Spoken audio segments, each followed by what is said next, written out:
দ্বিতীয় অঙ্কটা আমরা করেছি।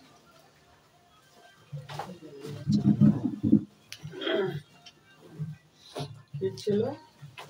4xy/3m minus 2y/6m। তাই তো প্রথম কথা এদের লসাগু করব। 3 আর 6 এর লসাগু কত? 6। আর এখানে কমন m আছে, এখানে n আছে, এখানে n আছে, তাহলে একটা n। বুঝা গেল কিছু? হ্যাঁ স্যার। আবার বলছি 3 আর 6 এর লসাগু কত? 6। বুঝা গেছে? এখানে m আছে, এখানে m নাই, তো m টাকেও নেব। এখানেও n আছে, এখানেও n আছে, তো একটা n। ক্লিয়ার হয়েছে এইটুকু?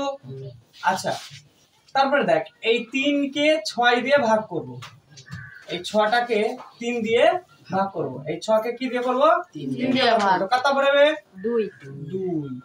আচ্ছা, এখানেও m আছে, এখানেও m আছে, এখানেও n আছে, এখানেও n আছে, তো m বাদ চলে গেল, n বাদ চলে গেল, তাহলে পড়ে থাকলো কিছু নেই।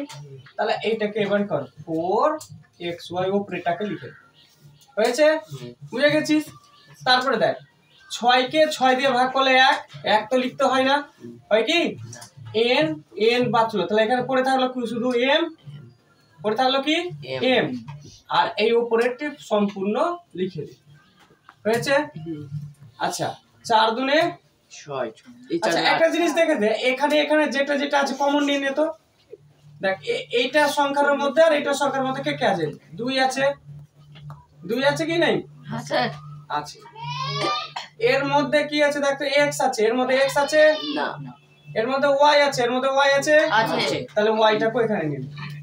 তাহলে এখান থেকে আমি 2y টাকে নিয়ে নিয়েছি, তো এখানে পড়ে থাকলো কে?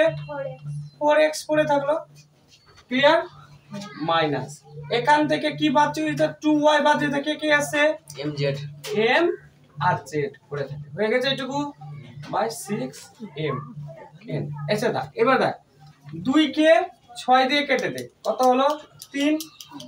তাহলে তো কি পড়ে থাকলো? y 4x minus m z by 3m n। এটাই উত্তর। কার মাথায় ঢুকলো না বল? কার মাথায় ঢুকলো না বল? তারপরে দেখো এবার তুমি এটা দিলেও উত্তর ঠিক হয়ে যাবে।